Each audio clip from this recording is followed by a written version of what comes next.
ರಸದ ಹೊರಲೇಪದಲ್ಲಿ ಹುದುಗಿದ ಮಿಸುನಿಯಂತಿರೇ ಜೀವಭಾವ ಪ್ರಸರದೊಳಗೆ ಅವಲಂಬಿಸಿದ ಪರಮಾತ್ಮನಂದದಲ್ಲಿ ಎಸೆವ ವಿಪ್ರಾಕಾರದಲ್ಲಿ ರಂಜಿಸುವ ಭೂಪತಿ ತತ್ಸಭಾಸದ್ವಿಸರ ಮಧ್ಯದೊಳಿದ್ದು ಕೇಳಿದನು ಈ ಮಹಾಧ್ವನಿಯ. ಬ್ರಾಹ್ಮಣರು ಈ ರೀತಿ ಮಾತಾಡ್ತಕ್ಕಂಥದ್ದು ಗಲಾಟೆ. ಬ್ರಾಹ್ಮಣರ ಇದ್ ಕಡೆ ಗಲಾಟೆ. ಇವನು ಬ್ರಾಹ್ಮಣ ಹೇಳ್ತಾನೆ, ಅವರು ಕೂಗ್ತಾರೆ, ಇವರು ಕೂಗ್ತಾರೆ, ಎಲ್ಲ ಕೂಗ್ತಾ ಇದ್ದಾರೆ. ಈ ಧ್ವನಿ ಕೇಳಿದ್ದಾನೆ ಧರ್ಮರಾಜ. ಬ್ರಾಹ್ಮಣರ ಮಧ್ಯದಲ್ಲಿ ಕೂತಿದ್ದಾನೆ, ಬ್ರಾಹ್ಮಣರ ವೇಷಾನೇ ಹಾಕೊಂಡಿದ್ದಾನೆ. ಹಾಕಾಣ್ತಾ ಇದ್ದಾನೆ. ಹೊರಗಡೆ ಪಾದರಸ ಹಚ್ಚಿರ್ತಕ್ಕಂಥ ಬಂಗಾರದ ಗೊಂಬೆಯಂತೆ ಅಂತ. ಪಾದರಸ ಹಚ್ಚಿದ್ರೆ ಬಂಗಾರದಂತೆ ಕಾಣೋಲ್ಲ. ಹಾಗೇನೆ ಆ ಜೀವನಗಳಲ್ಲಿ ಒಳಗಿರ್ತಕ್ಕಂಥ ಆ ಆನಂದ ಮೂರ್ತಿ, ಆ ಬ್ರಹ್ಮ, ಆ ಆತ್ಮ ಜೀವಾತ್ಮನಾಗಿ ಇರ್ತಾನಲ್ಲ. ಜೀವಾತ್ಮ ನಮ್ಮ ಕಣ್ಣಿಗೆ ಕಾಣ್ತಾನೇನು? ಪ್ರತಿಯೊಬ್ಬರ ಜೀವದಲ್ಲೂ ಇದ್ದೇ ಇದ್ದಾನೆ. ಆ ಜೀವದಲ್ಲಿ ಅಡಗಿರ್ತಕ್ಕ ಜೀವಾತ್ಮನಂತೆ ಬ್ರಾಹ್ಮಣ ವೇಷದಲ್ಲಿರ್ತಕ್ಕ ಧರ್ಮರಾಜ ಇದನ್ನು ಕೇಳಿದ. ನನ್ನ ತಮ್ಮನಿಗೆ ಆ ಯೋಗ್ಯತೆ ಇದೆ, ಅರ್ಜುನಿಗೆ ಹೇಳಬೇಕು ಅಂತ ಹೇಳಿ ಈ ಮಾತನ್ನು ಕೇಳಿರ್ತಕ್ಕಂತಹ ಧರ್ಮರಾಜ ಅರ್ಜುನ್ ಕಡೆ ನೋಡಿದನು ತಮ್ಮನನು ಸನ್ನೆಯ ಮಾಡಿದಡೆ ಕೈಕೊಂಡನು. ಅವನಿಪಗೂಡಿ ಕುಂತಿಗೆ ಭೀಮಸೇನಂಗೆರಗಿ ಮನದೊಳಗೆ ಕೂಡೆ ಕುಳ್ಳಿದ್ದ ಅಖಿಲ ವಿಪ್ರರ ನೋಡಿ. ಕೂಡೆ ಕುಳ್ಳಿದ್ದಖಿಲ ವಿಪ್ರರ ನೋಡಿ ಮೆಲ್ಲನೆ ಧೋತ್ರದರ್ಭೆಯ ಗೂಢ ಸಂವರಿಸುತ್ತ ಸಭೆಯಿಂದೆದ್ದನ ಪಾರ್ಥ. ಅರ್ಜುನ ಅಣ್ಣನ ಕಡೆ ನೋಡ್ದ, ಅಣ್ಣ ಧರ್ಮ ಅರ್ಜುನ ಕಡೆ ನೋಡ್ದ, ಸೌಜ್ಞೆ ಮಾಡ್ದ, ಹೋಗು ಜಯಶಾಲಿಯಾಗು ಅಂತ ಎದ್ದ. ಹೇಳೋ ಕಾಲಕ್ಕೇನೆ ಮನಸ್ಸಿನಲ್ಲೇನೆ ತಾಯಿಯಾದ ಕುಂತಿದೇವಿಗೂ ಧರ್ಮ ಭೀಮರಿಗೂ ನಮಸ್ಕಾರ ಮಾಡಿಕೊಂಡು ಎದ್ದೋನು ತನ್ನ ಪವಿತ್ರ ಮತ್ತು ಆ ಹುಟ್ಟಿರ್ತಕ್ಕಂಥ ವಸ್ತ್ರವನ್ನು ಸರಿ ಮಾಡ್ಕೊಳ್ತಾ ಆ ಬ್ರಹ್ಮ ಸಭೆಗೆ ಕೈ ಮುಗಿದ. ಹೇಳೋಣ, ಗಾಬರಿ ಆಗ್ಬಿಡ್ತು ಈ ಬ್ರಾಹ್ಮಣರಿಗೆ. ಏನ್ರಿ ಸಮಾಚಾರ? ಏನು ಸಿದ್ಧಿಯುಪಾಧ್ಯರೇ ಎದ್ದಿರಿ, ಇದೇನು ಧನುವಿಂಗಲ್ಲಲೇ, ತಾನೇನು ಮನದಂಘವಣೆ ಬಯಸಿದಿರೇ ನಿತಂಬಿನಿಯ. ವೈನತೇಯನ ವಿಗಡಿಸಿದ ವಿಷವೇನು ಸದರವೋ ಹಾವಡಿಗರಿಗೆ, ಇದೇನು ನಿಮ್ಮುತ್ಸಾಹವೆಂದುದು ಧೂರ್ತವಟುನಿಕರ. ಏನ್ ಸುದ್ದಿ, ಏನ್ ಸಮಾಚಾರ? ಉಪಾದ್ರೆ ಏನ್ ಎದ್ರಲ್ಲ? ಯಾಕ್ರಪ್ಪ ಬಿಲ್ಗಿಲಿಗಲ್ಲ ತಾನೆ ಸ್ವಾಮಿ? ಏನು ಸುಂದರಿ ಬೈಕೆ ಉಂಟಾಯ್ತು ಅಂತ ಕಾಣುತ್ತೆ. ಬಯಸಿದಿರಿ ನಿತಂಬಿನಿಯ, ಸುಂದರಿನ ಬಯಸಿದಿರಿ ಅಂತ ಕಾಣುತ್ತೆ, ಎದ್ಬಿಟ್ಟಿದ್ದೀರಿ ಸ್ವಾಮಿ. ನಿಮ್ಮ ಹತ್ರ ಆಗೋಲ್ಲ. ಯಾಕೆಂದ್ರೆ ವೈನತೆಯದ ವಿಗಡಿಸಿದ ವಿಷ ಹಾವಡಿಗರಿಗೆ ಇದು ಸದರವೇ. ಒಳ್ಳೆ ದೃಷ್ಟಾಂತನೇ ಹೇಳ್ತಾರ. ಈ ಹಾವಾಡಿಗ ಸಾಮಾನ್ಯವಾಗಿರ್ತಕ್ಕಂತಹ ವಿಷಯ ಇದ್ರೆ ಅದನ್ನೆಲ್ಲ ನಿವಾರಣೆ ಮಾಡ್ತಾನೆ. ಸರ್ಪ ಕಚ್ಚಿದವ್ರನ್ನ ಬದುಕಿಸಿಬಿಡ್ತಾನೆ, ಸಾಯೋ ಸ್ಥಿತಿಯವರನ್ನ. ಸರಿ, ಅಂತ ವಿಷ ತಿಳಿದಿರ್ಬೋದು. ಈ ವಿಷ ಇದೆಯಲ್ಲ, ಆ ಸರ್ಪ ವೈರಿ ನಾಗವೈರಿ ಗರುಡನಿಗೇನೆ ಈ ವಿಷವನ್ನ ಜೀರ್ಣಿಸಿಕೊಳ್ಳೋದಕ್ಕೆ ಆಗಲಿಲ್ಲ. ಆದ್ರಿಂದ ನಿಮ್ಮ ಉತ್ಸಾಹ ಸುಮ್ಮನೆ ಉತ್ಸಾಹ ಬೇಡ, ಸುಮ್ಗಿರಿ ಅಂತ ಕೆಲವು ವಟುಗಳು ಹಾಸ್ಯ ಮಾಡಿದ್ರು. ಅಲ್ಲೇ ಕೆಲವರು ಹಿರಿಯರಿದ್ರು. ಆ ಹಿರಿಯರು ಅವ್ರಿಗೆ ತಕ್ಕ ಮಾತಾಡ್ತಾ ಇದ್ದಾರೆ. ಮದುವೆ ಬೇಕೆ ಶ್ರೋತ್ರಿಯಸ್ತೋ ಮದಲಿ ಕನ್ಯಾರ್ಥಿಗಳು ನಾವೆಂಬುದು, ನಿಜಾನ್ವಯ ವಿದ್ಯೆಯಲಿ ಕೊಡುವುದು ಪರೀಕ್ಷೆಗಳ. ಮದುವೆಯ ಹುದಿದು ಸೌಖ್ಯ ಪುಣ್ಯಪ್ರದವು ಭೂದೇವರಿಗೆ, ಮದುವೆಯ ಹುದಿದು ಸೌಖ್ಯ ಪುಣ್ಯಪ್ರದವು ಭೂದೇವರಿಗೆ. ನೀನೆನೆದುದು ಭಗೀರಥ ಯತ್ನವೂ, ನೀನೆನೆದುದು ಭಗೀರಥ ಯತ್ನವೂ ಎಂದುದು ಭೂಸುರೌರಾರ. ಸಾಮಾನ್ಯವಾಗಿ ಇಹ ಪರ ಎರಡರ ಸೌಖ್ಯವನ್ನು ಕೂಡ ಪಡೆಯೋದಕ್ಕೆ ಮನುಷ್ಯ ಪ್ರಯತ್ನ ಪಡ್ತಾನೆ. ಇಹದಲ್ಲೂ ಸುಖವಾಗಿರ್ಬೇಕು, ಪರದಲ್ಲೂ ನಮಗೆ ಸೌಖ್ಯ ಆಗ್ಬೇಕು ಅಂತ. ಮಗು, ನಿಂಗೆ ಮದುವೆ ಆಗಿಲ್ವೇನಪ್ಪ? ನಾನು ಹೇಳೋ ಮಾತು ಕೇಳಪ್ಪ. ಇಹಕ್ಕೆ ಸೌಖ್ಯ, ಪರಕ್ಕೆ ಪುಣ್ಯ.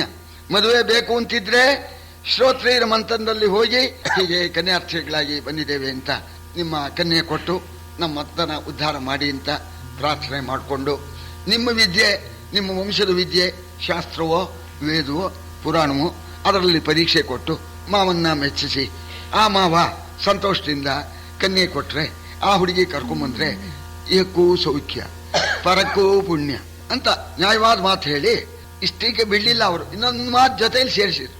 ಮಗು, ನೀನು ನೆನೆಸಿರ್ತಕ್ಕಂಥದ್ದು ಭಗೀರಥ ಯತ್ನ ಕಣೋ ಅಂದ್ರು. ಇಷ್ಟೇ, ಭಗೀರಥ ಯತ್ನ. ಶಾಸ್ತ್ರಾಯಚ ಸುಖಾಯಚ. ನೋಡಿ, ನಮ್ಮ ಶಾಸ್ತ್ರ ಏಕೂ ಒಳ್ಳೇದು ಪರಕ್ಕೂ ಒಳ್ಳೇದು ಹಾಗೆ ಬರೆದಿದೆ.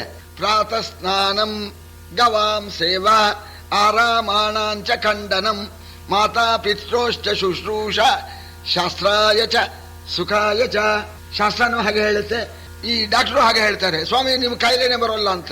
ಈ ರೀತಿ ಇದ್ರೆ ಶಾಸ್ತ್ರ ಹೇಳೋದು ಈ ವೈದ್ಯ ಹೇಳೋದು ಎರಡೂ ಒಂದೇನೆ ಅಂತ. ಅದು ಶಾಸ್ತ್ರಕ್ಕೆ ಶಾಸ್ತ್ರವೂ ಹೌದು, ಸುಖಕ್ಕೆ ಸುಖವೂ ಹೌದು. ಪ್ರಾತಃ ಸ್ನಾನಂ, ಬೆಳಗಿನ ಜಾವ 5 ಗಂಟೆಗೆ ಜಳ ಸ್ನಾನ ಮಾಡಲಿ, ಕಾಯಿಲೆನೇ ಬರೋಲ್ಲ ಅವನಿಗೆ. ಪ್ರಾತಃ ಸ್ನಾನಂ ಶಾಸ್ತ್ರವೂ ಹಾಗೆ ಹೇಳುತ್ತೆ. ಉತ್ಥಾಯ ಪಶ್ಚಿಮೆ ಯಾಮೆ, ಹೇಳ ಬೆಳಗಿನ ಜಾವ ಕೇಳೆ ಯಾವ ಸ್ನಾನ ಮಾಡ ಅಂತ ಶಾಸ್ತ್ರನೂ ಹೇಳುತ್ತೆ, ಡಾಕ್ಟರು ಅದೇ ಹೇಳ್ತಾರೆ. ಗವಾಂ ಸೇವಾ, ಗೋವುಗಳನ್ನ ಕಟ್ಕೋ, ಚೆನ್ನಾಗಿ ಸಾಕು, ಸುಖ ಅಲ್ವೇ? ತುಪ್ಪ, ಮೊಸರು, ಹಾಲು ಥಂಡಿಯಾಗಿ ಸ್ವಂತ ಇಟ್ಕೊಳ್ದೇ ಇದ್ದವರು ಒಳ್ಳೆ ಹಾಲು ನೋಡ್ಬೇಕಾಗೇ ಇಲ್ಲ. ಸರಿ, ಅದಕ್ಕೆ ಗವಾಂ ಸೇವಾ ಅಂದ್ರು. ತೋಟಗಳು, ತೋಟ ಮಾಡೋದು, ಹೂವಿನ ತೋಟ, ಹಣ್ಣಿನ ತೋಟ, ತೆಂಗಿನ ತೋಟ. ಶಾಸ್ತ್ರಕ್ಕೆ ಶಾಸ್ತ್ರ, ಸುಖಕ್ಕೆ ಸುಖ. ಮಾತಾ ಪಿತ್ರೋಶ್ಚ ಶುಶ್ರೂಷ, ತಾಯಿ ತಂದೆಗಳ ಸೇವೆ ಚೆನ್ನಾಗಿ ಮಾಡಿದ್ರೆ ಅಪ್ಪ ದುಡ್ದಿದ್ದೆಲ್ಲ ತಗೊಳ್ಳೋ ಮಗು ಅಂತ ಕೊಡ್ತಾನೆ. ಇವೇನಾರು ಅಪ್ಪನ ಹತ್ರ ಜಗಳ ಮಾಡಿದ್ರೆ ಹೋಗೋ ಕೊಡೋಲ್ಲ ಕಣ ಅಂತ ಅಂದ್ಬಿಡ್ತಾರೆ. ಅದಕ್ಕೆ ಮಾತ್ರ ಪಿತ್ರೋಶ್ಚ ಶುಶ್ರೂಷ ಶಾಸ್ತ್ರ ಸುಖಾಯಿಚ ಅಂತ. ನೋಡು, ಭಗೀರಥ ಯತ್ನ ಇದು ಇಹ ಪರಕ್ಕೆ ಪುಣ್ಯ ಅಂತ ಅನ್ನೋಣ. ಆ ಭಗೀರಥ ಯತ್ನ ಹಿಡ್ಕೊಂಡ ಇವ ಬುದ್ಧಿವಂತ ಅರ್ಜುನ. ಭಗೀರಥ ಯತ್ನ ಅಂದ್ರೆ ಏನು? ಆಗತ್ತೆ, ಕಷ್ಟ ಸಾಧ್ಯ. ಭಗೀರಥ ನಂಗೆ ತಂದ, ಇಲ್ಲಿ ಕಷ್ಟ ಸಾಧ್ಯ ಅನ್ನೋ ಅರ್ಥ ತಾನೇ ಭಗೀರಥ ಯತ್ನ ಅಂದ್ರೆ, ಆಗೋಲ್ಲ ಅಂತಲ್ಲ. ಅದಕ್ಕೆ ಉಪಮಾನನೂ ಅಂಥದ್ದೇ ಕೊಟ್ಟಿದ್ದಾರೆ. ಸ್ವಾಮಿ, ನಿಮ್ ಬಾಯಲ್ಲಿ ಭಗೀರಥ ಯತ್ನ ಅಂತ ಬಂತಲ್ಲ, ನಾ ಗೆದ್ದೆ. ನೀವು ಸೈರಿಸಿ ನಿಮ್ಮ ಕಾರುಣ್ಯಾವಲೋಕನವುಂಟಲೇ, ಸದ್ಭಾವದಲ್ಲಿ ನೀವು ರಚಿಸಿದ ಆಶೀರ್ವಾದ ಶಕ್ತಿಯಲಿ ನಾವು ವಿಜಯರು. ನೀವು ರಚಿಸಿದ ಆಶೀರ್ವಾದ ಶಕ್ತಿಯಲಿ ನಾವು ವಿಜಯರು. ಚಾಪಯಂತ್ರ ವಿರಾವಘನವೆಂದರ್ಜುನನ ಸಂಭಾವನೋಕ್ತಿಗೆ ನಿಲ್ಲದವರೊದರಿದರು ತಮ ತಮಗೆ. ಸ್ವಲ್ಪ ಸಮಾಧಾನ ತಂದ್ಕೋಬೇಕು. ನಿಜವಾಗೂ ಹೇಳ್ತೇನೆ, ನಿಮ್ಮ ಕರುಣ ನಮ್ಮ ಮೇಲೆ ಇರಲಿ, ನಿಮ್ಮ ಅನುಗ್ರಹ ಇರಲಿ. ನಾನು ಖಂಡಿತವಾಗಿಯೂ ಗೆಲ್ತೇನೆ, ಯಂತ್ರ ಕೆಡುತ್ತೇನೆ. ನೀವು ಆಶೀರ್ವಾದ ಮಾಡಿ.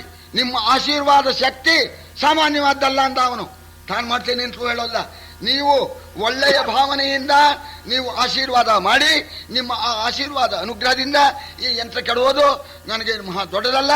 ಆಶೀರ್ವಾದ ಮಾಡಬೇಕು ಅಂತ ಬೇಡ್ಕೊಂಡ್ರೆ ಗಂಟು ಹೋಗುತ್ತೆ. ಆಗ್ಲಿ ಕಣೋ, ಆಶೀರ್ವಾದ ಮಾಡಿದ್ದೇನೆ ಹೋಗೋ ಅನ್ನೋದು ಬಿಟ್ಬಿಟ್ಟು ಅವರು ಒದರಿದರು ತಮ್ಮಲ್ಲೇ ಕೂಗಾಡ್ಕೊಂಡ್ರು ಅಂತ ಕೆಲವರು ಅಂದ್ರು. ಈ ಹುಡುಗ ಮಾಡೋ ತಪ್ಪು ಕಣ್ರಿ. ಯಾಕೆಂದ್ರೆ ಭಗವಂತನ ನಿಯಮ ಇದೆ, ಕ್ಷತ್ರಿಯರ ಸಂಬಂಧದ್ದು ಕ್ಷತ್ರಿಯರೇ ಮಾಡ್ಕೋಬೇಕು. ಇವನೇನು ಮಹಾ ದೊಡ್ಡವನಾಗ್ಬಿಟ್ನೋ ಅಂತ ಈ ರೀತಿ ಮಾತಾಡ್ತಾ ಇದ್ದಾರೆ. ಕುಮಾರವ್ಯಾಸನಿಗೆ ಎಲ್ಲ ಗೊತ್ತು. ಜನರಲ್ಲಿ 3 ಪಂಗಡ. ಕೆಲವರು ಸ್ವಭಾವ ಏನಪ್ಪಾ ಅಂದ್ರೆ, ಏನ್ರಿ ಮಾಡೋಣ ಕೂಡುದು, ಅವ್ರ ಬಾಯಲ್ಲಿ ಒಳ್ಳೇದು ಬರೋದೇ ಇಲ್ಲ ಯಾವಾಗಲೂ. ಕೆಲರು ಹೋಗದಿರೆಂದು ಜರೆದರು, ಕೆಲರು ತಾನೇ ಬಲ್ಲನೆಂದರು, ಕೆಲರು ನುಡಿದರು ವಿಪ್ರಸಭೆಗೆ ಅಪಹಾಸ್ಯಬಹುದೆಂದು, ಕೆಲರು ತಪ್ಪೇನೆಂದು ಕಳೆದರು, ಕೆಲರು ಭದ್ರಾಕಾರನೀತಂಗ್ ಅಳುಕುವುದುಧನು ಭಾಗ್ಯಮುಖನೆಂದುದು ಬುಧಸ್ತೋಮ. ಕೆಲವರು ಹೋಗ್ ಕೂಡುದು, ಯಾಕೆ ಕೂಡು, ಯಾಕೆ ನನಗಿಲ್ಲ ಕೂಡುದು ಅಷ್ಟೇ ಅವರು. ಇನ್ ಕೆಲವರು ಅಂದ್ರು ಹೋಗ್ ತಾನ್ಕಂಡ್ರಿ ತಪ್ಪೇನ್ರಿ, ಅಂದ್ರು ಇನ್ ಕೆಲವರು ನಮ್ಮನೊಬ್ಬನ ಎದ್ದ ಅಂತ ಆಗ್ಲಿ ಕಣ್ರಿ, ಸೋತ್ರು ಚಿಂತಿಲ್ಲ, ನಮ್ಮ ಕಡೆಯಲ್ಲಿ ಯಾರು ಹೇಳಲಿಲ್ಲ ಅಂತ ಆಗೋದಿಲ್ವಲ್ಲ ಅಂತ ಇನ್ ಕೆಲವು ಜನ ಅಂದ್ರು. ಹೋದ್ಮೇಲೆ ಅವನಿಗೆ ಗೊತ್ತಾಗತ್ರಿ, ಏಟ್ ಬಿದ್ರೆ ಅವನಿಗೆ ಗೊತ್ತಾಗತ್ತೆ ಅಂತ ಇನ್ ಕೆಲವರು ಅಂದ್ರು ಸ್ವಾಮಿ ಅವ್ ಮಾಡೋದು ತಪ್ಪು, ಒಬ್ಬ ಮಾಡೋದು ನಮ್ಮ ಬ್ರಾಹ್ಮಣ ಸಮಾಜಕ್ಕೆ ಇದು ಒಂದು ಅಪಮಾನ ಅಂತ, ಬ್ರಾಹ್ಮಣ ಸಮಾಜಕ್ಕೆ ಅಪಹಾಸ್ಯವಾಗತ್ತೆ ಅವನು ಹೋಗ್ಕೊಡುದು ಅಂತ ಕೆಲವರು ಭದ್ರಾಕಾರಂಗೆ ಈತಂಗೆ ಅಳುಕುವುದು ಧನು, ಇವನ ಮುಖ ಲಕ್ಷಣ ಮಂಗಳಕರವಾಗಿದೆ, ಇವನಿಗೆ ಧನಸ್ಸು ಅಳುಕಿ ಬಿಡುತ್ತೆ, ಭಾಗ್ಯದ ಕಳೆ ಇದೆ, ಹೋಗ ಹುಡುಗ ಅಂದ್ರು. ಅರೆ ಖುಷಿ ಆಗ್ಬಿಡ್ತು, ಭಾಗ್ಯ ಮುಖ ಬರ್ತಾ ಇದ್ದಾನೆ. ಯಾವ ರೀತಿ ಬರ್ತಾ ಇದ್ದಾನೆ ಅಂದ್ರೆ, ನಾಟಕದಲ್ಲಿ ಬ್ರಾಹ್ಮಣ ವೇಷ ಹಾಕೋರು ಯಾವ ರೀತಿ ಹಾಕ್ತಾರೋ ಆ ರೀತಿ ಬ್ರಾಹ್ಮಣ ಬರ್ತಾ ಇದ್ದಾನೆ. ಈಗ ನಿಜವಾದ ಬ್ರಾಹ್ಮಣ ಅಲ್ಲ, ನಿಜವಾದ ಬ್ರಾಹ್ಮಣ ವೇಷ ಹಾಕೋಬೇಕಾಗಿಲ್ಲ, ಅವನು ನಿಜವಾದ ಬ್ರಾಹ್ಮಣನೇ. ನಿಜ ಬ್ರಾಹ್ಮಣ ಅಲ್ಲದೆ ಇದ್ದವನು ಬ್ರಾಹ್ಮಣರು ಹೇಗಿರ್ತಾರೆ, ಹೇಗೆ ವಿಭೂತಿ ಎತ್ತಾರೆ, ಯಾವ ರೀತಿ ಪಂಚೆ ಉಡ್ತಾರೆ, ಷಟ್ ಪುಚ್ಛವಾಗಿ ಹೇಗೆ ಉಡ್ತಾರೆ, ಹೀಗೆಲ್ಲ ಮಾಡ್ಕೊಂಡೆಲ್ಲ ಬರ್ಬೇಕಲ್ಲ. ಇನ್ನು ಕೆಲವರು ಮಾಡೋಕೆ ಹೋಗಿ ಯಾರೋ ಅವರಂತೆ ಮಾಡ್ತೀನಿ ಅಂದ್ರೆ ಅವನು ಬಂದು ಊಟ ಕೂತ್ಬಿಟ್ಟ ಬ್ರಾಹ್ಮಣ ಜೊತೆಲಿ, ಅವನ ಪರಿಶೇಷಣೆ ಇಟ್ನಲ್ಲ, ಅವನಿಗೆ ಬಲಗಡೆಗೆ ಇಟ್ಕೊಂಡ ಇವ ಅವನ ಕಡೆಗೆ ಎಡಗಡೆಗೆ ಇಟ್ಟ, ಎಡಗಡೆಗೆ ಪರಿಶೇಷಣೆ ಇಟ್ಬಿಟ್ಟ. ಯಾಕೆ ಅವನು ಇಟ್ಟನಲ್ಲ, ಅವನು ಈ ಕಡೆ ಇಟ್ಟ, ಅವನು ಆ ಕಡೆ ಇಡ್ಬೇಕಂತ ಅವನು ಮಾಡಿದ್ದ ಅಂತ. ಇದು ವೇಷದ್ದು ಹಾಗಾಗೋಗ್ಬಿಡುತ್ತೆ. ಇಲ್ಲಿ ವೇಷನ ಹೇಳ್ತಾರೆ, ಟೈಮ್ ಇಲ್ಲದೆ ಇದ್ದಿದ್ದರಿಂದ ಪದ್ಯ ಸಾರಾಂಶನ ಹೇಳ್ತೇನೆ. ಒಳ್ಳೆ ಸ್ವಚ್ಛವಾಗಿ ಶುಭ್ರವಾದ ಬಟ್ಟೆ ಉಟ್ಕೊಂಡಿದ್ದಾನೆ, ಸರಿ ಗೋಪಿ ಚೆನ್ನಾಗಿ ಹಚ್ಕೊಂಡಿದ್ದಾನೆ, ಕೈಯಲ್ಲಿ ಪವಿತ್ರ ಬರ್ತಾ ಇದ್ದಾನಂತೆ. ಬರ್ತಾ ಇದ್ರೆ ನೋಡಿದವರಿಗೆಲ್ಲ ಒಂದು ನಗು ಬರ್ತಾ ಇದೆಯಂತೆ, ನಿಜವಾಗಿ ಎಂಥ ವೇಷ, ಎಂಥ ಬ್ರಾಹ್ಮಣ ಅಂತ ಬರ್ತಾ ಇದ್ದ. ರಾಜರದ್ದು ಸಂದರ್ಭವಾದ್ರಿಂದ ಈ ಬಿಲ್ಲಿ ಕೆಡವಿ ಮದುವೆ ಆದ್ಮೇಲೆ ತಾನೇ ಬ್ರಾಹ್ಮಣರಿಗೆ ದಕ್ಷಿಣ ಊಟ. ಸ್ವಲ್ಪ ದೂರದಲ್ಲಿದ್ರು, ಅವ ಈ ರಾಜರ ಸಮೀಪದಿಂದ ಬಿಲ್ಲಿನ ಹತ್ರಕ್ಕೆ ಹೋಗ್ಬೇಕು, ರಾಜರ ಹತ್ರಕ್ಕೆ ಬಂದಾಮ. ರಾಜರ ಹತ್ರಕ್ಕೆ ಬರೋಣ, ರಾಜಪುತ್ರರು ನೋಡಿದ್ರು ಈ ಹುಡುಗನ್ನ, ಒಳ್ಳೆ ಪಕ್ಕ ಬ್ರಾಹ್ಮಣ ವೇಷ ಹಾಕ್ಬಿಟ್ಟಿದಾನಲ್ಲ, ನಗು ಅವರಿಗೆ. ತಿರುಗಿ ಕಂಡರು ಸಕಲ ಪೃಥ್ವೀಶ್ವರರು, ಗಹಗಹಿಸಿದರು ಇದೇನಾರೆ ಮರುಳೋ ಜಡನೋ ವಿಪ್ರವೇಶ ಛನ್ನ ಸುರಪತಿಯೋ. ಮರುಳುಗಳು ತಾವಕಟ ಮದನನ ಸರಳ ಮರುಮೊನೆಗೆ ಆವನಂತಃಕರಣ ನೆರೆ ಕಳವಳಿಸದು. ಮದನನ ಸರಳ ಮರುಮೊನೆಗೆ ಆವನಂತಃಕರಣ ನೆರೆ ಕಳವಳಿಸದು ಎಂದರು ನೆರೆದ ಸಭೆಯೊಳಗೆ. ಸಭೆಯಲ್ಲಿ ರಾಜಕುಮಾರರು ಇವನ್ ನೋಡಿ ನಗ್ತಾ ಇದ್ದಾರೆ. ಸ್ವಾಮಿ ಏನು ಬರ್ತಾ ಇದ್ದಾನಲ್ಲ ಹುಡುಗ, ಅರ್ಧ ಹುಚ್ಚ ಅಂತ ಕಾಣುತ್ತೆ, ಪೂರ್ತ ಹುಚ್ಚ ಆದ್ರೆ ಏನು ಮಾಡಲ್ಲ, ಅರ್ಧ ಹುಚ್ಚ ಆದ್ರಿಂದ ಈ ರೀತಿ ಬರ್ತಾ ಇದ್ದಾನೆ. ಅರ್ಧ ಹುಚ್ಚನೋ ಮುಂಕನೋ ಮಡಿನೋ ಅಥವಾ ದೇವೇಂದ್ರ ದ್ರೌಪದಿಯನ್ನ ಮದುವೆ ಮಾಡ್ಕೋಬೇಕು ಅಂತ ಬ್ರಾಹ್ಮಣ ವೇಷ ಹಾಕೊಂಡು ಬಂದಿದ್ದಾನೋ ಅಂತ ತಮ್ಮಲ್ಲಿ ನಗ್ತಾ ಮಾತಾಡೋಣ. ಇನ್ ಕೆಲವರು ಅಂದ್ರು, ಸ್ವಾಮಿ ಅವ ಹುಚ್ಚನೂ ಅಲ್ಲ, ಬೆಪ್ಪನೂ ಅಲ್ಲ, ಶಿವಲೀಲೇನೂ ಅಲ್ಲ, ಇಂದ್ರನೂ ಅಲ್ಲ. ಆ ಹುಡುಗಿ ನೋಡಿದ್ನಲ್ಲ ಲಕ್ಷಣವಾದ ಹುಡುಗಿನ, ಸರಿ ಆ ಹುಡುಗಿಯಲ್ಲಿ ಮೋಹ ಬಂದ್ಬಿಡ್ತು, ಆ ಮನ್ಮಥನ ಬಾಣ ಹಾಗೆ ಮಾಡಿಸ್ತೇ ಸ್ವಾಮಿ ಅಂತ ಇನ್ ಕೆಲವರು ಮಾತಾಡಿದ್ರು ರಾಜಕುಮಾರರು. ಕೆಲವರು ಹೇಳ್ತಾ ಇದ್ದಾರೆ, ಅಲ್ಲ ಬನ್ನಲ್ಲ, ಬಿಲ್ಲು ಅಂದ್ರೆ ಏನು ಅಂತ ಗೊತ್ತಿದೆಯೇನ್ರಿ ಇವನಿಗೆ ಬಿಲ್ಲನ್ನು ಎತ್ತೋ ಕಾರು ಆಗತ್ತೆ, ಇವನಿಗೆ ಎತ್ತೋ ವಸ್ತುಗಳು ಯಾವುದು? ಧನು ತನಗೆ ನೆಗಹಲ್ಕೆ ಕೃಷ್ಣಾಜಿನವೋ ಸಾಲಗ್ರಾಮ ದೇವರೋ ವಿನುತ ತುಳಸಿಯೋ ಕುಶವೋ ದರ್ಭೆಯೋ ಸಮಿಧೆಗಳ ಹೊರೆಯೋ ನೆನೆದ ತಿಲವೋ ಮೇಣಿದ ಉಪಾಸನದ ಕೊಳವಿಯೋ ಬಣಗು ವಿಪ್ರನ ನೆನಗ ನೋಡಿರೆ ಘನವಲ ದ್ರೌಪದಿಯ ಸೌಭಾಗ್ಯ. ಇವರು ತಮಾಷಾಗಿ ಹೇಳ್ತಾ ಇದ್ದಾರೆ, ಬಿಲ್ಲಿ ಎತ್ತೋಕೆ ಅಂತ ಬಂದಿದ್ದಾನಲ್ಲ, ಏನ್ ಕೃಷ್ಣಾಂಜನ ಅಂತ ಮಾಡ್ಕೊಂಡೆ, ತುಳಸಿದಲ ಅಂತ ಮಾಡ್ಕೊಂಡೆ, ದೇವರ ಗಂಟೆ ಅಂತ ಮಾಡ್ಕೊಂಡೆ, ಶಾಲಿಗ್ರಾಮ ದೇವರು ಅಂತ ಮಾಡ್ಕೊಂಡೆ, ಸಮಿತಿಗಳ ಕಥೆ ಅಂತ ಮಾಡ್ಕೊಂಡೆ. ಆ ತರ್ಪಣ ಕೊಡ್ಬೇಕಾರೆ ಅಂಗುಷ್ಟಕ್ಕೆ ಎಳ್ಳು ಮೆತ್ಕೊಂಡು ಕೊಡ್ತಾರಲ್ಲ, ಮೇನದ ತಿಲವೋ ಉಪಾಸನದ ಕೊಳವಿಯೋ ಅಂತ ಇಲ್ಲಿ ಚೆನ್ನಾಗಿ ಹೇಳ್ತಾ ಇದ್ದಾರೆ. ಅಂತೂ ಸ್ವಾಮಿ, ಅಂತೂ ದ್ರೌಪದಿಯ ಅದೃಷ್ಟವೇ ಅದೃಷ್ಟ ಸ್ವಾಮಿ. ನಾನು ನಿಜವಾಗೂ ಪ್ರಾರ್ಥನೆ ಮಾಡ್ತೀನಿ, ನೀವು ಕೆಡಬೇಕನ್ರಿ, ನೀವ ಯಂತ್ರ ಕೆಡಬೇಕು, ಕೆಡವಿದ್ರೆ ಹುಡುಗಿ ಮದುವೆ ಮಾಡ್ಕೊಳ್ಬೇಕು ಅಂತ ಆಗ್ಬೇಕು. ಆ ಹುಡುಗಿ ಆ ದ್ರೌಪದಿ ಸೌಭಾಗ್ಯ ಬಹಳ ಚೆನ್ನಾಗಿ ತೀರ್ಕೊಂಡು ಮಾಡ್ಕೋಬೇಕು, ನಮ್ಮನ್ನೆಲ್ಲ ಬಿಟ್ಲಲ್ಲ, ಆಗ್ಬೇಕು ಅಂತ ಹೇಳಿ ಮಾತಾಡ್ತಾ ಇದ್ದಾರೆ. ಆಮೇಲೆ ಇನ್ನು ಕೆಲವು ರಾಜಕುಮಾರರಂದ್ರು ಅಂಗ ಅಂಗಿ ಅಂತ. ಅಂಗ ಅಂದ್ರೆ ಬ್ರಾಹ್ಮಣರು. ಬ್ರಾಹ್ಮಣ ಎಂಬತಕ್ಕಂಥ ಅಂಗಕ್ಕೆ ವೇದಗಳು, ಶಾಸ್ತ್ರಗಳು, ಪುರಾಣಗಳು ಇದೆಲ್ಲ ಸುಲಭವಾಗಿ ಬಂದ್ಬಿಡುತ್ತೆ. ಅಂಗಗಳು ವೇದಶಾಸ್ತ್ರ ಪುರಾಣಗಳು, ಅದಕ್ಕೆ ಅಂಗಿ ಬ್ರಾಹ್ಮಣ. ಅಂಗ ಅಂಗಿಗೆ ವಶವಾಗತ್ತೆ. ಈಗ ಬ್ರಾಹ್ಮಣರಿಗೆ ಬೇಗ ಬಂದಾಗೆ ವೇದ ಇದು ಇನ್ನೊಬ್ರಿಗೆ ಬರೋಲ್ಲ. ಯಾಕೆಂದ್ರೆ ಈ ಅಂಗಿ ಅದಕ್ಕೆ ಅಂಗ, ಆ ಅಂಗಕ್ಕೆ ಈ ಬ್ರಾಹ್ಮಣ ಅಂಗಿ ಅಂತ ಆಯಾಯ ವಿದ್ಯೆ ಅವರವರಿಗೆ ಬರುತ್ತೆ. ಈ ವೇದಶಾಸ್ತ್ರ ಪುರಾಣಗಳು ಅಂಗಿಯಾಗಿರ್ತಕ್ಕಂಥ ಬ್ರಾಹ್ಮಣನಿಗೆ ಹಾಗೆ ಅಂಗಗಳಾಗಿದೆಯೋ ಹಾಗೇನೆ ಬಿಲ್ಲು ಮುಂತಾದ್ದು ಶಸ್ತ್ರಪ್ರಯೋಗ ಇದೆಲ್ಲವೂ ಕೂಡ ಈ ಅಂಗಗಳು ಅಂಗಿ ಕ್ಷತ್ರಿಯನಿಗೆ ವಶವಾಗಿದೆ. ನೋಡಿ, ನಮ್ಮ ಹತ್ರ ಆಗಲಿಲ್ಲ, ಅಂಗೀಗ ಆಗಲಿಲ್ಲ, ಅನಂಗಿಗೆ ಆಗತ್ತೇನ್ರೆ ಅಂತ ಹೇಳಿ ಆಸೆ ಮಾಡ್ತಾ ಇದ್ದಾರೆ. ಆ ಸಂದರ್ಭದಲ್ಲಿ ಆ ಹೆಣ್ಮಕ್ಳು ನೋಡಿದ್ರು. ಇದು ಬಹಳ ಚೆನ್ನಾಗಿದೆ ಪದ್ಯ, ಗಮನಿಸಿ. ಇತ್ತ ನೋಡೌತಾಯೇ ಹಾರುವರತ್ತ ನೋಡೌತಾಯೇ ಗಡ್ಡದುಪಾಧ್ಯರನು ನೋಡೌತಾಯೇ ತಾವೆತ್ತುವರು ಗಡಾಧನುವನು ಯಸುವರು ಗಡಾತಿ ಮಿಂಗಿಲನ ಹೊತ್ತುಗಳೆವರೆಲೇಸು ಬಳಿಕಿನ್ನುತ್ತಮರಲ ವಿಪ್ರರು ಹೊತ್ತುಗಳೆವರೆಲೇಸು ಬಳಿಕಿನ್ನುತ್ತಮರಲ ವಿಪ್ರರು ಎನೆ ತಲೆಗುತ್ತಿ ನಾಚಿದಳು ಅಂಗುಟದೊಳವು ಕುತ ಮಹೀತಳವ. ನೋಡೋ ನೋಡೋ ಅಂತ ನೋಡ, ಇವಳು ರಾಜರ ಕಡೆ ನೋಡಿದ್ಲು ರಾಜಕುಮಾರಿ. ಅಲ್ಲಲ್ಲ, ಹಾರೋರ ಕಡೆ ನೋಡು. ಹಾರುವರು, ಹಾರೈಸುವರು ಬ್ರಾಹ್ಮಣರು, ಗಡದುಪಾದ್ರು ಬರ್ತಾ ಇದ್ದಾರೆ. ಗಡದುಪಾದ್ರು ಅಂತ ನಮ್ಗೆ ತಮಾಷೆ ಎಲ್ಲ ಅದು ಎಲ್ಲದಕ್ಕೂ ಕಾಲ ಬೇಕು. ನಕ್ಷತ್ರ ಹೊಂದಿದ್ರೆ ತಿಥಿ ಹೊಂದೋದಿಲ್ಲ, ತಿಥಿ ಹೊಂದಿದ್ರೆ ವಾರ ಹೊಂದೋದಿಲ್ಲ, ಎಲ್ಲ ಸೇರಿ ಆಗ್ಬೇಕಾದ್ರೆ 3 ತಿಂಗಳು 4 ತಿಂಗಳು ಆಗ್ಬಿಡುತ್ತೆ, ಗಡ್ಡದುಪಾದ್ಯರಾಗ್ತಾರೆ. ಏನ್ ಪರವಾಗಿಲ್ಲ, ನಮಗೆ ನಕ್ಷತ್ರ ಅದೆಲ್ಲ ಮುಖ್ಯ ಅಲ್ಲ ಅಂದ್ರೆ ಅದು ಆ ತರಾನೇ ಬೇರೆ. ಅದಕ್ಕೆ ಆ ಮಾತನ್ನು ಕವಿ ಹೇಳ್ತಾ ಇದ್ದಾರೆ. ಅವರು ಗಡ್ಡದುಪಾದ್ಯರು ಬರ್ತಾ ಇದ್ದಾರೆ. ಅವರು ಬಿಲ್ಲಿನ ಎತ್ತಾರೆ, ತಿಮಿಂಗಿಲ ಆ ಮೀನಿನ ಯಂತ್ರ ಅದನ್ನು ಹೊಡಿತಾರೆ. ನೋಡು, ಸುಮ್ಮನೆ ಹೊತ್ತು ಕಳೆಯೋದು ಅಷ್ಟೇನೆ, ತಮಾಷೆ ನೋಡು ಅಂತ ದ್ರೌಪದಿಗೆ ಹೇಳ್ತಾ ಇದ್ದಾರೆ. ನೋಡು ಅಂತ ಅವಳು ನೋಡಿದ್ಲು. ಅವನು ಯಾರವ? ದ್ರೌಪದಿಗೆ ಶಿಷ್ಟನಾಗಿರ್ತಕ್ಕಂಥ ವರ, ಕೃಷ್ಣನ ಪ್ರತಿಬಿಂಬ, ವೇಷ ಬ್ರಾಹ್ಮಣ ವೇಷ ಇದ್ರೇನು ಆ ರೂಪ ನೋಡಿ ಬೆರಗಾಗ್ಬಿಟ್ಲು ದ್ರೌಪದಿ. ಸ್ವಲ್ಪ ಹತ್ರಕ್ಕೂ ಬಂದ ಅವನು. ನೋಡು ಅಂತ ನೋಡಿದ್ಲು. ಅವನು ನೋಡಿದಾಗ ಅವನಲ್ಲಿ ಪ್ರೀತಿ ಉಂಟಾಯ್ತು. ಆ ರೂಪ ನೋಡಿ ನಾಚಿಕೆ ಆಯ್ತು, ತಲೆ ತಗ್ಗಿಸಿಬಿಟ್ಲು. ನೆಲವನ್ನ ಅಂಗುಷ್ಟದಿಂದ ಮುಗ್ತಾ ಇದ್ದಾಳೆ. ಇದೇನು ಅವನಲ್ಲಿ ಪ್ರೀತಿ, ನಾಚಿಕೆ. ಇವರು ಗಡದುಪಾದ್ಯರು ಹೊತ್ಕಳಿತಾ ಇದ್ದಾರೆ.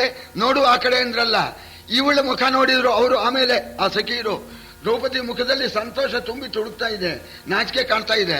ಯಾಕೆ ಬ್ರಾಹ್ಮಣ ನೋಡಿ ಹಿಂಗ್ ಮಾಡ್ತಾಳಲ್ಲ ಅಂತ ನೋಡಿದ್ರು. ನೋಡೋಣ, ನಿಜವಾಗೂ ಅರ್ಜುನ ಸಾಮಾನ್ಯವೇ? ಮನ್ಮಥ ಕಂಡ ಕಾಣಿಸಿದ ಆ ಸಖಿಯರಿಗೆ.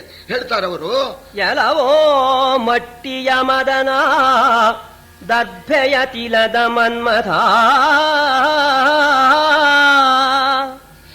ಎಲವೋ ಮಟ್ಟಿಯ ಮದನ ದರ್ಭೆಯ ತಿಲದ ಮನ್ಮಥ, ವಿಮಲಧೋತ್ರದ ತಳಿರುಗಾಸೆಯ ಕಾಮ, ಕೃಷ್ಣಾಜಿನದ ಕಂದರ್ಪ, ನಳಿನ ಮುಖಿಯನು ವರಿಸುವ, ನಳಿನ ಮುಖಿಯನು ವರಿಸುವ ನಿನಗಳವಡುವನು,